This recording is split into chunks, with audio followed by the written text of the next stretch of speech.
জুলাই গণহত্যার অভিযোগে দল হিসেবে আওয়ামী লীগের বিচারে তদন্ত করছে আন্তর্জাতিক অপরাধ ট্রাইব্যুনালের তদন্ত সংস্থা। প্রতিবেদন পেলেই ব্যবস্থা নেওয়া হবে বলে জানিয়েছেন ট্রাইব্যুনালের চিফ প্রসিকিউটর আমিনুল ইসলাম।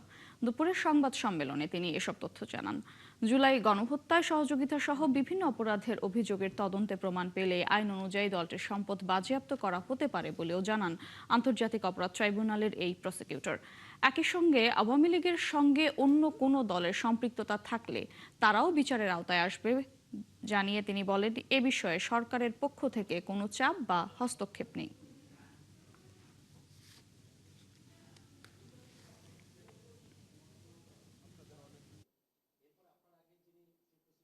সরকারের পক্ষ থেকে আমাদের মাননীয় স্বরাষ্ট্র আপনারা যে সংগঠন হিসেবে আওয়ামী লীগের বিরুদ্ধে বিচার হবে কি হবে না সেই বিষয়ে আমাদের সংস্থা তারা তদন্ত করছে।